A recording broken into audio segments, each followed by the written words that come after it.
By the end of this video, you're going to know how to identify every single ghost with no evidence in Phasmophobia. It doesn't matter if you're a beginner or an experienced player. I'm going to teach you everything you need to know about each ghost to successfully complete your no evidence games. Let's get right into it and let's start it off strong with the spirit. To test for a spirit on no evidence, you want to smudge the ghost and start a timer immediately when you do so. Spirits are not able to hunt again until waiting a minimum time of 3 minutes after being smudged. Every other ghost except for Demon has to wait a minimum of 1 minute and 30 seconds after being smudged, meaning that spirits have to wait double the time than every other ghost. So what this means is that if your ghost hunts before your timer hits 3 minutes, then you can safely rule out spirit. However, if your ghost keeps waiting until 3 minutes pass after being smudged to hunt again, it's most likely a spirit. Spirit can hunt starting right now. Okay. Next up, let's talk about the Wraith. Wraiths are super easy to identify with no evidence. To test for a Wraith on no evidence, all you need to do is put down salt. When walking over salt, Wraiths will just walk over it and won't disturb it, leave any imprints or footprints. The next ghost that we're talking about is a Phantom. Phantoms are also extremely easy to identify with no evidence. One of the ways that you can identify a Phantom is by taking a photo of it during a ghost event. They will disappear and will not appear inside of the ghost photo in the journal. However, the photo will still be labeled as a ghost photo. The second way to identify a Phantom is during a hunt. Phantoms are less visible than any other ghost when hunting and will disappear for longer in between blinks. This is an example of a normal ghost during a hunt and a phantom during a hunt.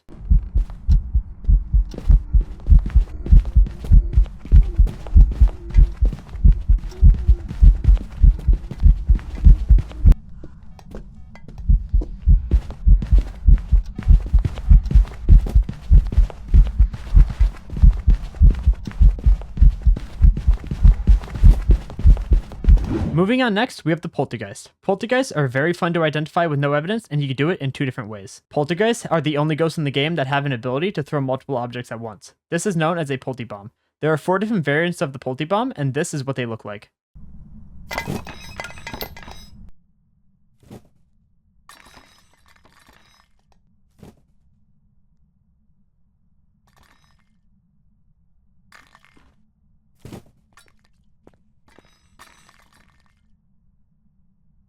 You can also identify a poltergeist during a hunt, as they will throw objects every 0.5 seconds. You'll notice that these throws are more powerful than any other ghost. Next up, let's talk about the Banshee.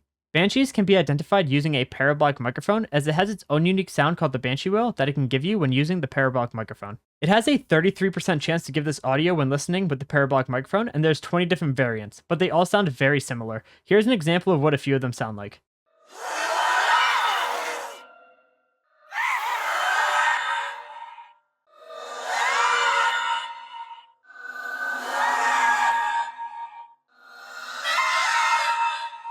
Up next, let's talk about the Jinn.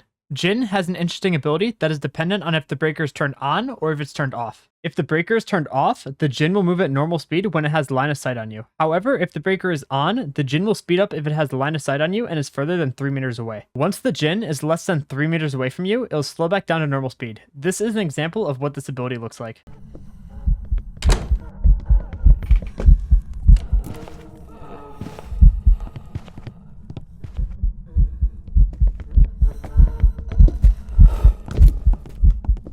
Next up, we have the Mare. Mares cannot turn on lights, meaning if your ghost turns on a light switch or a lamp, you can immediately rule out Mare. Mares also can be identified only using a light switch. The Mare has an ability where it can immediately flick a light switch back to its off position that you just turned on if it is within 4 meters of the ghost. This is what that looks like.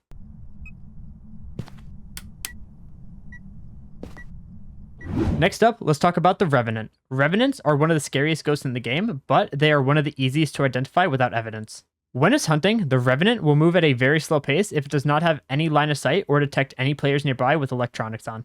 However, once the Revenant gains line of sight on a player or detects a player nearby with electronics on, it will move at a very fast speed until it loses line of sight again, or if it loses detection of that player. Here's an example of these 2 speeds.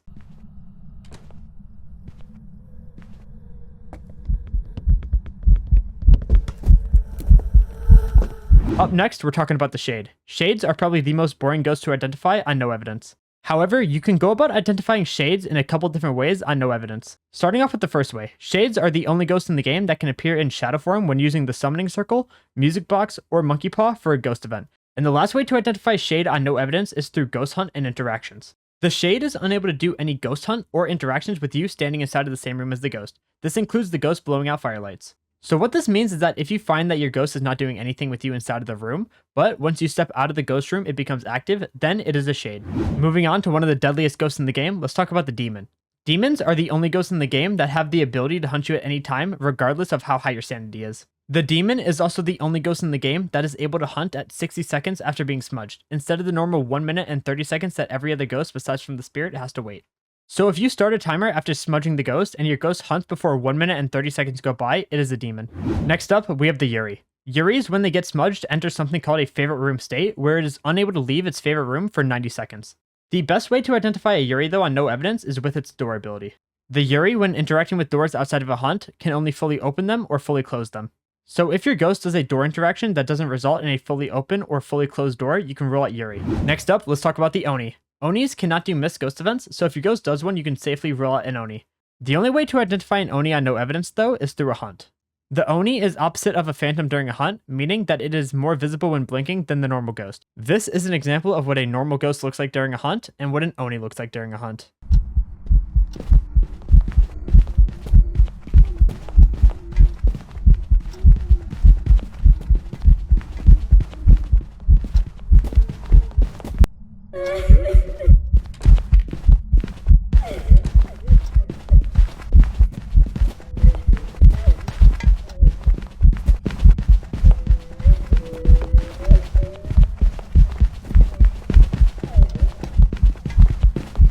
Next up, let's talk about the Yokai. Yokais are unable to detect you talking or your electronics unless they are within 2.5 meters of you during a hunt. You can use your radio to test if it's a Yokai during a hunt. Hold down your radio button, and if there is static and the ghost doesn't come to your position, it is a Yokai. I'll show you an example.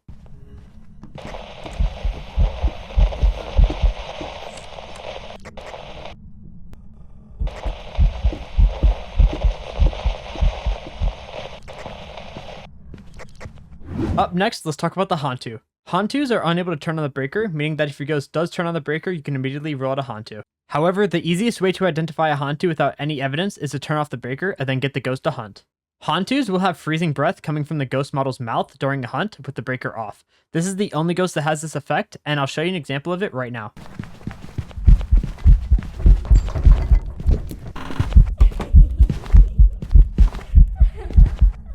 Now, let's move on to the most annoying ghost on no evidence to identify, the Goryo. Goryos are basically impossible to identify when playing with no evidence unless you've already ruled out every other ghost. The only trait that you can use for no evidence with the Goryo is that Goryos are unable to change their favorite room location during the contract. What this means is that if your ghost changes its favorite room during the game, you can safely rule out Goryo. However, make sure you don't confuse this with the ghost just roaming out of its room. Moving on to the Myling. Mylings can be identified either with a parabolic microphone or based on the volume of their footsteps during a hunt. Myling is the only ghost in the game that can give 2 parabolic responses within 80 seconds of each other. However, most people choose to identify it during a hunt. Myling's footsteps and vocals can only be heard from 12 meters away compared to the normal 20 meters away, making them silent and deadly. This is a comparison between a Myling and a normal ghost during a hunt.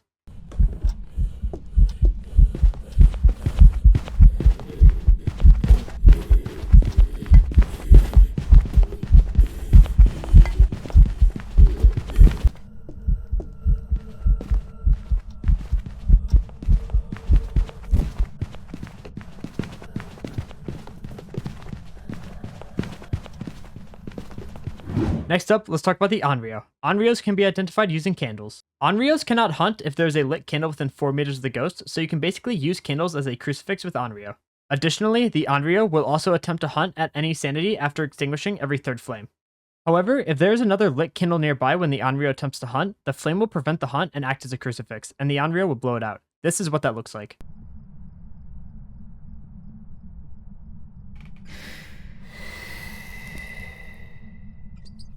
Next up, let's talk about the twins. The twins can be identified through the speed of the ghost during a hunt, because the twins have 2 different speeds it can choose from when starting a hunt. It will either choose between the fast twin, which is 10% faster than normal ghost speed, or the slow twin, which is 10% slower than normal ghost speed. It is a random chance on which one you'll get each hunt. This is what those 2 different speeds will sound like, and how it compares to a normal ghost during a hunt.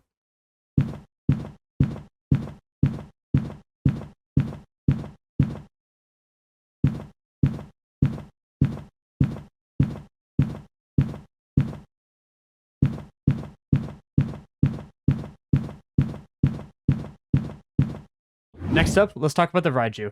Raijus can be identified by their speed during a hunt. A Raiju will move at normal ghost speed unless it comes within range of active player electronic equipment that is turned on. Then it will drastically speed up. This is an example.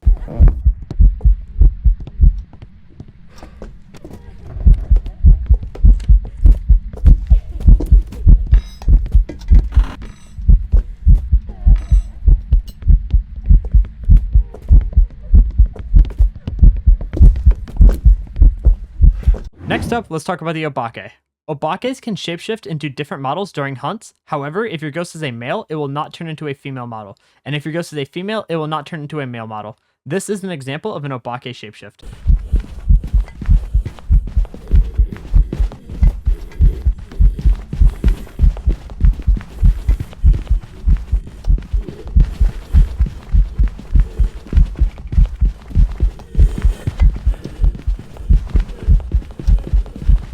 Next up, let's talk about the Mimic.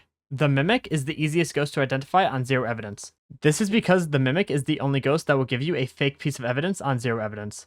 You can identify Mimic using a video camera because the Mimic will still give orbs on zero evidence. This is because orbs is one of its traits and not an actual piece of evidence. So if you see ghost orbs on zero evidence, it is 100% a Mimic. Next up, let's talk about Moroi.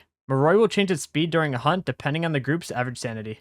Morois will be slower than the average ghost when your sanity is higher. However, when you hit 50% average sanity, the Moroi will start to speed up during hunts. The Moroi is fastest when the average sanity is at 0%.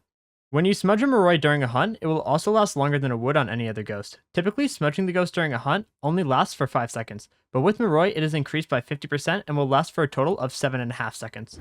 Next up, let's talk about the Deogen. Deogens are very deadly if you're unaware that you're dealing with one. However, they are very easy to survive and identify. Deogens will constantly check your location, so there is no hiding from them. From a distance, they are very fast, but when they get closer to you, they will slow down to a very slow speed. You are able to loop the ghost very easily at this speed. This is what a Deogen hunt looks like.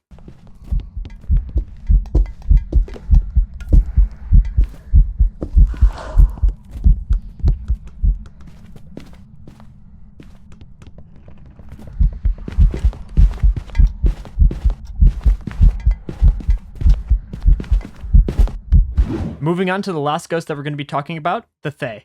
You can identify this ghost during a hunt or using a Ouija board. Thaye is the only ghost that will age during a contract if you're standing in the ghost room.